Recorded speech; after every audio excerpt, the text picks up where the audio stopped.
Bonsoir à tous et bienvenue sur le plateau d'Un cœur qui écoute, votre émission de spiritualité. Aujourd'hui, j'ai le plaisir de recevoir Bénédicte Delelisse. Bonjour Bénédicte. Bonjour Cyril. Bienvenue. Merci. Alors comme on le voit à côté de moi, j'ai une grosse pile de livres, mais qui correspond, je pense, à un tiers de ce que vous avez déjà produit. On va en parler, évidemment. On va parler aussi de la façon dont peut-être vous avez retrouvé Dieu de manière un peu plus forte, quitte à finalement évoquer aussi vos études en théologie qui vous ont amené à enseigner un peu la théologie au Bernardin. Oui. On va parler de tout ça. Juste avant, je vous invite à nous lire un extrait de texte de votre choix. Ma petite, donne-moi des âmes. Viens, porte-moi jusque dans les trous des pauvres. Viens, sois ma lumière. Je ne peux pas y aller seule. Ils ne me connaissent pas, alors ils ne me veulent pas. Viens, va parmi eux, porte-moi avec toi en eux. Je le sais, tu es la personne la plus incapable, faible et pécheresse. Mais c'est justement parce que tu es telle que je veux t'utiliser pour ma gloire. Refuseras-tu ? De « Viens, sois ma lumière » de Mère Teresa. D'accord. Pourquoi ce choix de livre ? Alors, comme vous pouvez voir, ce livre est tout bousillé, annoté. J'ai lu ça, je pense, j'avais 22 ans. Et ce livre a été pour moi comme un voile qui se déchire. Et ces paroles-là de Jésus, donc le contexte, c'est que Mère Teresa part faire, elle n'est pas encore missionnaire de la charité. Elle pense à Harry. Voilà, elle part faire une retraite dans les montagnes de Darjeeling. Et dans le train, elle entend cette voix. Viens, sois ma lumière, porte-moi jusque dans les trous des pauvres. Et elle comprend qu'elle doit quitter ce couvent de Notre-Dame de Lorette où elle enseignait plutôt aux jeunes filles riches pour aller dans les bidonvilles de Calcutta. Et donc moi, j'étais à l'époque déjà mariée avec une petite fille, Fabiola, et nous étions au groupe de prière Abba, qui est un groupe d'adoration et de mission. Et en lisant ça, viens, sois ma lumière, porte-moi jusque dans les trous des pauvres, c'était comme si c'était une parole qui m'était adressée de manière éclatante. Alors en même temps, je ne voyais pas trop, parce qu'on habite Paris, on avait déjà un enfant, on n'allait pas partir à Calcutta. Et donc, il a fallu chercher comment répondre à cet appel, qui était pour moi extrêmement fort, de porter Jésus. J'aime bien, ils ne me connaissent pas, alors ils ne me veulent pas. Et je me suis dit, finalement, les trous des pauvres, moi, ma vocation, ce n'était pas les bidonvilles de Calcutta, mais c'était plus tous ceux qui ne connaissent pas Dieu. Et leur apporter la lumière de l'amour de Dieu. Eh bien, dis donc, c'est chouette. Bon, on a résumé toute l'émission. On peut s'arrêter là, finalement. Voilà. Merci d'être venu. Alors, dites-nous, vous venez d'où ? Qui êtes-vous ? Alors, je viens de Nantes. Je suis née en 1985, il y a très très longtemps déjà. Au siècle dernier, donc. Au siècle dernier. Oui. Je viens d'une famille chrétienne. Peut-être que si je peux dire deux choses de mon enfance, la première, c'est que je m'appelle Bénédicte et que ce prénom a une couleur particulière pour moi, puisqu'il m'a été donné, je suis la 5e enfant donc d'une famille de 5, et il m'a été donné dans un contexte particulier, puisque je suis arrivée dans un contexte très marqué par la maladie. Mon frère juste au-dessus de moi, François, qui est vivant aujourd'hui, était très malade, il avait un cancer généralisé. Et mes parents étaient donc, comme on imagine des parents, avec un enfant de 4 ans mourant, en fait. Oh. Et là, ils ont découvert qu'ils attendaient un bébé. Et je pense que pour eux, c'était une catastrophe en réalité. Parce que ma maman, elle passait déjà des heures à l'hôpital, ils étaient exténués. En plus, ma pauvre mère vomissait tout ce qu'elle pouvait, toute sa grossesse. Enfin, on imagine bien, moi qui ai 4 enfants maintenant, j'imagine bien. Elle avait mon âge à peu près aujourd'hui, donc elle était très vieille. Enfin bref, tout ça lui a semblé certainement infranchissable. Et dans ce contexte-là, ils m'ont appelée Bénédicte en disant « cet enfant sera une bénédiction ». Et donc, ça m'a comme accompagnée de me dire j'ai été le fruit, bien sûr, d'un acte d'amour, mais aussi et surtout peut-être d'un acte de foi, d'un couple éprouvé qui s'est dit cet enfant qui arrive vraiment au moment peu opportun sera une bénédiction. Et donc ça, c'était peut-être le premier cadeau qu'on m'a fait. Qu'est devenu votre frère ? Mon frère est moine dans une abbaye bénédictine à Kergonan. Bon, voilà, donc c'est une belle histoire, ça va mieux, mais ça a été un très long combat. Et donc, en effet, mon premier rapport au monde, c'était certainement un rapport angoissé, en fait. Avec une impression, vous savez, quand on sait intellectuellement que la mort existe, c'est pas pareil que quand on le sait charnellement. Et moi, j'ai su ça charnellement très vite, que la vie est fragile, que la vie est inquiétante, que mes parents étaient tourmentés, inquiets. Et comment ça se fait donc ça a beaucoup marqué mon enfance. Qu'est-ce qui fait que vous n'êtes pas devenu quelqu'un mangé par l'anxiété ? Ah, je suis certainement quelqu'un d'anxieux. Je pense quand même que ça a marqué mon identité. Et c'est certainement ma rencontre avec Jésus qui a eu lieu un peu plus tard, mais qui a permis que je vive. Mais si, ça reste une faiblesse pour moi d'être inquiète. Mais que vous vous appelez Prudence, par exemple. Non, que j'appelle, quelquefois ça me pèse d'être inquiète. Par exemple, j'étais très inquiète de venir ici, Mais je de ne comprends. pas trouver le chemin. Mais je comprends. Voilà. Non, c'est resté comme un petit caillou dans ma chaussure quand même, malgré tout. Et donc peut-être ce prénom Bénédicte m'a marqué.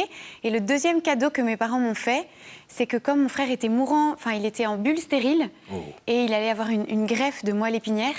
Et donc maman, je pense que je suis née un tout petit peu trop tôt, et mon frère allait rentrer dans cette bulle, et il a fallu me baptiser tout de suite pour que mon frère puisse être là.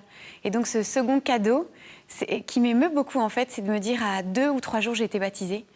Et je ne sais pas comment vous dire, c'est comme le signe dans ma vie que Dieu m'a toujours précédée, qu'il était déjà là, vous savez, quand j'étais grande comme ça, dans mon petit berceau de verre, et que l'amour de Dieu, comme dans le psaume, tu me connais, tu m'enveloppes, tu me scrutes, tu as mis ta main sur moi.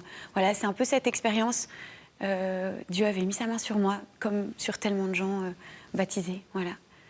Alors après, en ayant déjà reçu ces cadeaux, on va dire, Ouais. vous grandissez Ouais. dans votre Donc famille, je grandis à dans une l'école. famille, ouais. Peut-être il y a une chose qui marque ma famille, c'est le rapport à l'église. Puisque dans ma famille, l'église n'était pas extérieure, elle était intérieure. J'avais par exemple 2 grandes tantes qui étaient religieuses avec qui je passais mes vacances, et 2 oncles prêtres, dont un religieux de Saint-Vincent-de-Paul à Paris, D'accord. qui, chez ma grand-mère, dont je raffolais, amenait ces jeunes, il était dans le 18e, et il amenait des jeunes du patronage à toutes les vacances d'été.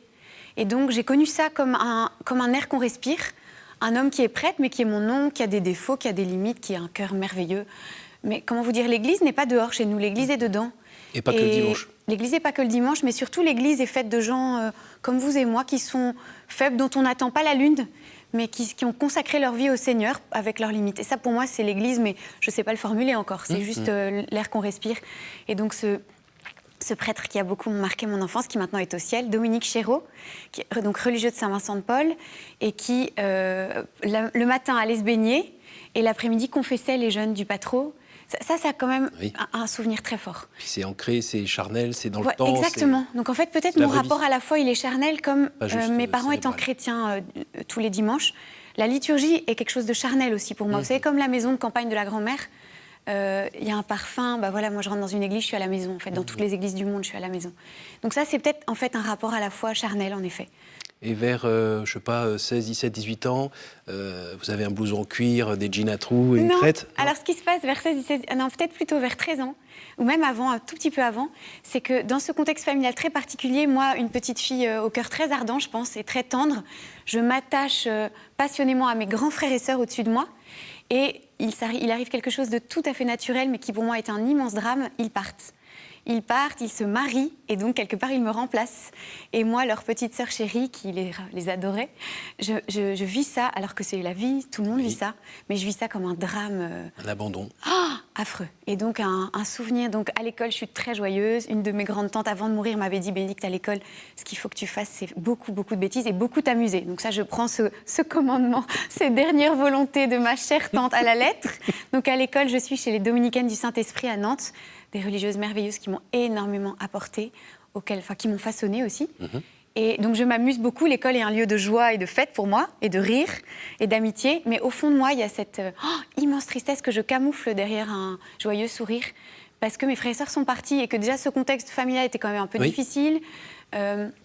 Et c'est un choc pour moi énorme. Et Vous êtes la dernière de votre Je suis la fratrie. dernière, voilà. Et dans ce contexte-là, une religieuse, une dominicaine du Saint-Esprit, ma Marie Mechtilde, que je n'ai pas revue depuis, me dit, Bénédicte, vous devriez lire un livre sur Sainte Thérèse de l'Enfant Jésus. Ça serait bien pour vous. Et moi, ça me rasait affreusement, donc je dis non 15 fois. Et puis elle insiste tant que je lis ce livre pour lui faire plaisir, surtout parce que j'avais peur qu'elle me repose la question pour la 40e fois et que je doive mentir en disant oui et que j'avais rien lu.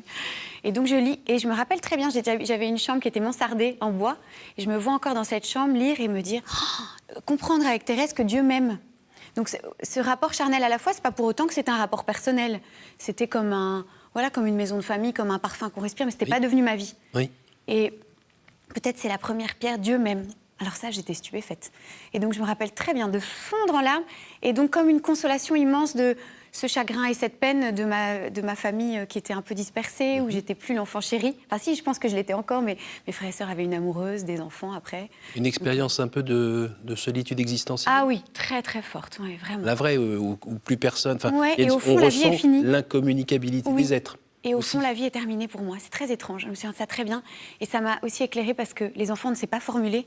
Et moi, je pense que mes frères et sœurs sont partis, j'avais 6 et 9 ans. Et je ne savais pas formuler. Oui. Et donc, en fait, ça, je pense que c'est quelque chose qui m'est resté.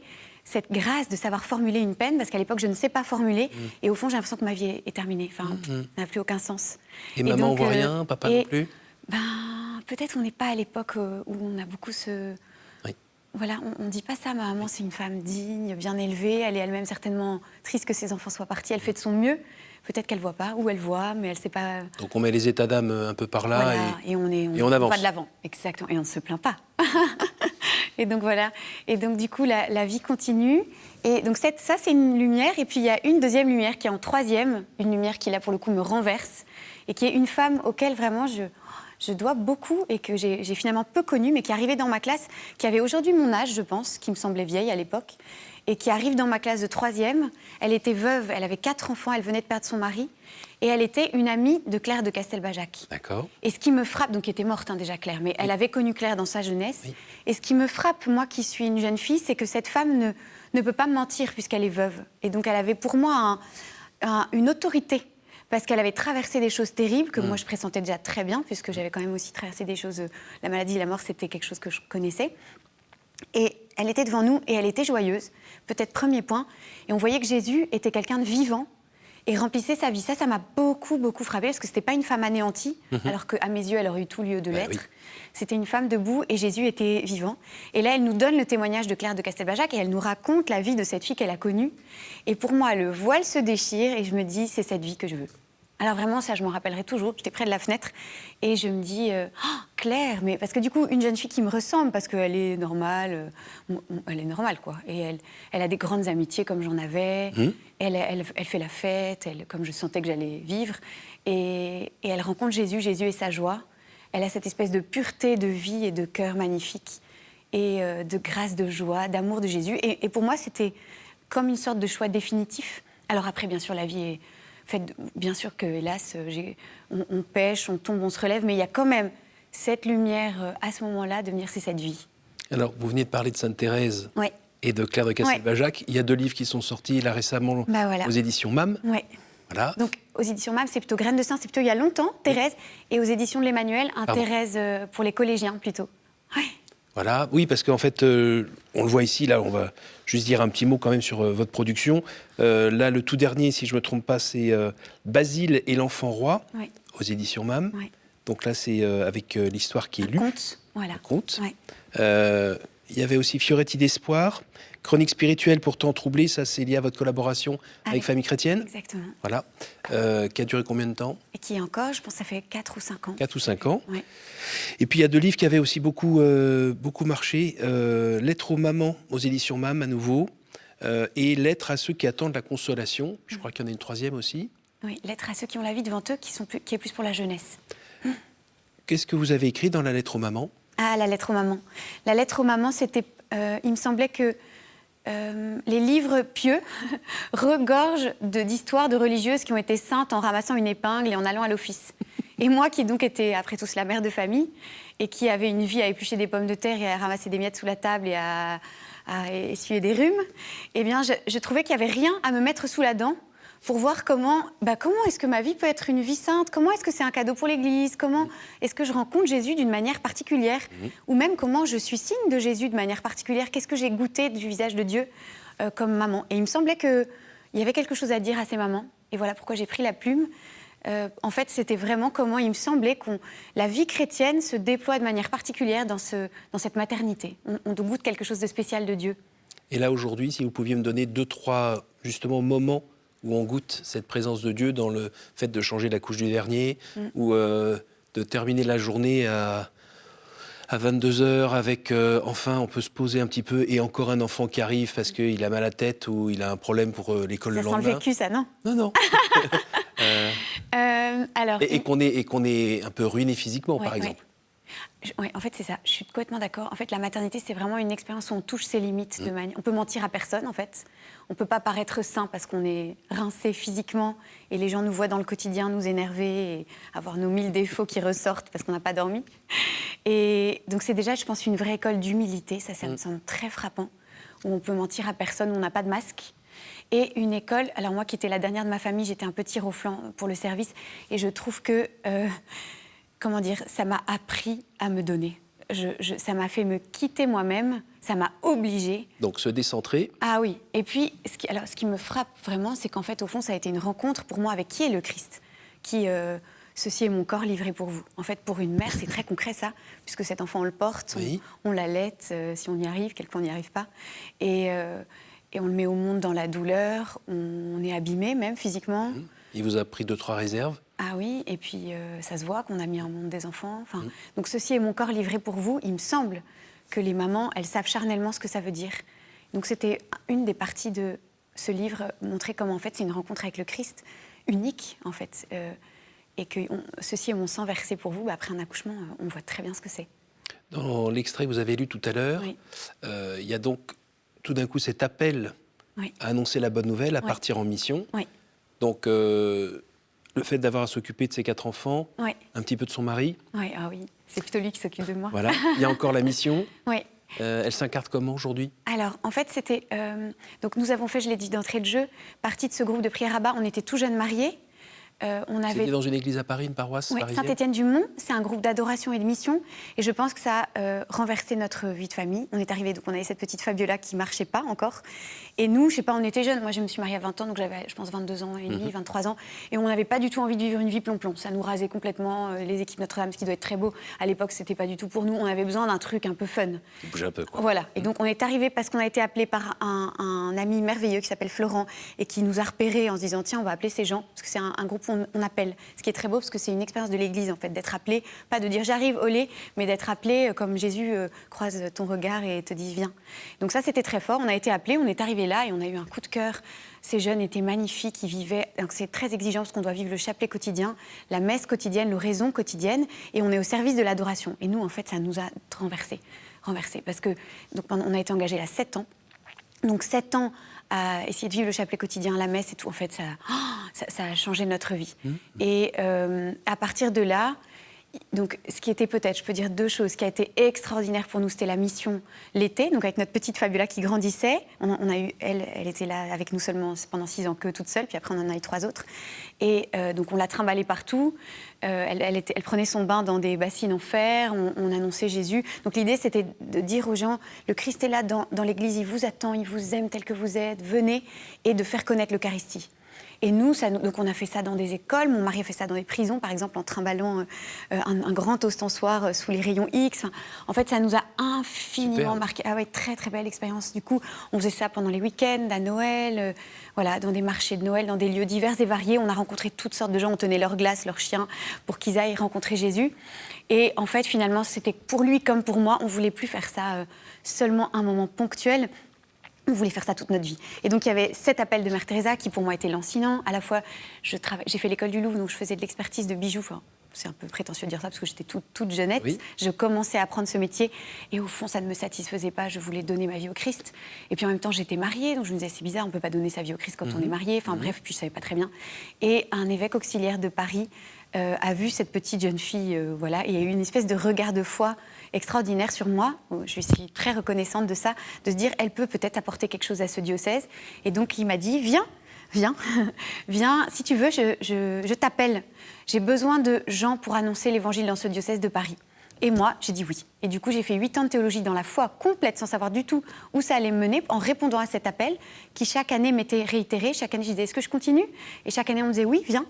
Et c'est comme ça que j'ai fait 8 ans de théologie. Donc, j'ai une licence canonique, je ne sais pas comment on dit, c'est un master dans le civil. Et maintenant, j'enseigne la dogmatique, ce qui est bien prétentieux. En fait, mon espoir, ma vie, comme dans les livres, comme dans ce métier, qui pourrait être autre, en fait, mais c'est d'allumer la lumière de l'amour de Jésus dans les cœurs. J'aime bien la parole de Mère Teresa, allumer la lumière de l'amour dans chaque maison, chaque cœur, chaque rue. Voilà, je pense que ça me parle beaucoup. Et mon mari, aujourd'hui, est diacre permanent pour le diocèse de Paris. Et je pense que donc ce groupe ABBA nous a renversés et a fait qu'il n'était plus question pour nous de faire autre chose que de consacrer notre vie à l'annonce de l'Évangile. Votre expérience de vie avant et votre sensibilité au concret des choses, on va dire, et à la chair des choses, oui. Comment ça se sent dans votre enseignement, par exemple, parce que quand on fait de la théologie dogmatique, l'impression que ça donne de loin, c'est que ça se passe plutôt au niveau cérébral. Oui, je vois ce que vous voulez dire. Alors, moi, je donne un cours, par exemple, sur le cardinal Ratzinger. Et il me semble que, si on le connaît un peu, on voit à quel point une théologie, c'est charnel. Et Ratzinger, qui est considéré quelquefois comme un évêque, un pape lointain, Très pour les gens qui ne le intellectuel. connaissent pas, très intellectuel. En fait, c'est un poète, c'est un tendre. En fait, on fait de la théologie. Pour moi, la théologie, c'est chercher Dieu, se laisser rencontrer par lui. Là, comme ça, tout d'un coup, qu'est-ce que ces études vous ont apporté pour la connaissance du Christ vivant? Il me semble que ce que j'ai découvert peut-être, mais c'est peut-être lié à mon histoire, c'est que le Christ est celui qui se quitte lui-même toujours pour aller vers l'autre. Le Christ, ça c'est une phrase du cardinal Ratzinger, il n'y a pas d'espace pour le moi. J'aime beaucoup, il n'y a pas d'espace pour le moi. Et au fond, toute la vie chrétienne, c'est entrer dans cette humilité et cet amour du Christ qui se livre lui-même sans cesse, inlassablement. Et notre vie chrétienne, c'est ça. Et quelque part, c'est un chemin obscur. Ça, je crois qu'il ne faut pas le cacher. Et la théologie, ça a quelque chose d'obscur. Hein. Par exemple, j'aime beaucoup la sainte qui s'appelle Kateri Tekakwitha. Tekakwitha, ça veut dire qui marche à tâtons. Il y a quelque chose de ça pour un professeur de théologie, mais pour n'importe quel baptisé. On marche à tâtons. En fait, plus on s'approche de Dieu, plus il est tellement plus grand que tout ce qu'on avait imaginé. Et puis on voit l'abîme de sa misère et de ses fragilités, ses faiblesses. Pour ça, le mariage, c'est une école extraordinaire d'humilité. Et ça permet de jamais se croire quelqu'un, parce que vraiment, là, vous pouvez en effet appeler mon mari, qui saurait. Comment on fait aussi pour justement se donner? On sait très bien que si on se donne trop, on peut tomber malade. Si on se donne trop et mal dans son travail, dans ses responsabilités auprès des enfants, on peut tomber malade et dans ce cas-là, on ne peut plus rien donner. Donc comment on fait pour... parce que là, ce que vous venez de dire, ça ne marche pas bien avec le développement personnel, si à la mode en ce moment. Donc comment vous mariez tout cela? Déjà, peut-être je fais des bêtises, peut-être que je ne fais pas bien, peut-être que dans 2 mois, vous apprendrez que je suis épuisée et que j'arrête tout. Donc, je n'ai pas de recette en réalité. Il me semble que j'essaye de suivre le Christ, j'essaye de répondre aux appels. Vous m'avez demandé de venir, je suis venue alors que j'étais très stressée. Donc, j'essaye de répondre aux appels de l'Église. Pour moi, mon principe intérieur, c'est toujours de me dire aller vers ceux qui n'en auraient pas entendu parler, aller toujours là où peut-être quelqu'un n'a pas entendu parler. Et puis, pourquoi l'être à ceux qui attendent la consolation? Aller toujours vers ceux qui ont le plus de peine, qui ont le cœur brisé, parce que c'est eux que le Seigneur aime d'une manière particulière. Dans l'Évangile, on le voit tout le temps. Ils sont les préférés. Donc, moi aussi, être attentive à toujours leur parler à eux. Puis, je sais aussi ce que c'est que le cœur brisé. Donc, du coup, ça me donne certainement une capacité d'être en communion, ou de porter ça dans mon cœur. Avec le groupe Abba, vous aviez appris à vous ressourcer avec la pense prière et l'adoration. Il me semble que j'ai vraiment touché mes limites à plein de moments, notamment quand j'ai eu 3 petits-enfants rapprochés et que j'étais exténuée. Peut-être que j'aime beaucoup l'Évangile. Venez à moi, vous tous qui peinez sous le poids du fardeau, vous trouverez le repos. Je l'ai vraiment expérimenté. C'est-à-dire arriver devant le tabernacle épuisée, surtout en vacances, quand on est une maman, on vous dit « bonnes vacances, repose-toi bien ». Et là, on se dit « si les gens savaient, en fait, c'est exténuant, j'ai pas une seconde de paix. Moi qui me ressource dans le silence, la lecture, c'est pas possible, il va falloir faire des rumicubes, il y aura des cris, des colères, des disputes. » Et le tabernacle est pour moi le repos plus... Enfin, aujourd'hui, c'est mes vacances préférées, le tabernacle. Et c'est vrai, ça, je crois que c'est vraiment pas un mensonge de Jésus. Il renouvelle nos forces. Il y a dans le livre d'Isaïe... le jeune homme se fatigue. Celui qui s'appuie sur le Seigneur, ses forces se renouvellent comme l'aigle. Ça, je trouve ça vrai. Mais en même temps, cela dit, peut-être que demain, je m'effondrerai. Enfin, en fait, je suis quelqu'un de très fragile et faible comme tous. Donc, on ne sait pas. J'essaie de m'appuyer sur Dieu. Alors, avant de vous effondrer, est-ce que vous pourriez me dire par 3 fois un chiffre entre 1 et 10, s'il vous plaît? 3. D'accord. Quelle est pour vous la plus belle fête? Pâques. Ou peut-être, en tout cas, Pâques considéré comme le Triduum, les 3 jours, et peut-être éminemment le jeudi saint, avec Jésus qui lave les pieds, qui descend, qui met son tablier là. J'aime bien ça, il les émaille jusqu'au bout. Et là, il ne fait pas un truc extraordinaire, il met un tablier, il lave des pieds. Ça me parle. À nouveau? 4. Y a-t-il une parole que vous regrettez de n'avoir pas dite à quelqu'un? Oh, eh bien oui, certainement. Alors, je ne vois pas un visage en particulier, mais je pense que si je devais mourir demain, je regretterais les personnes à qui je n'ai pas demandé pardon. Et je pense que ça serait ça que j'aurais envie de faire, de m'agenouiller et de demander pardon d'avoir blessé. Une dernière? 10.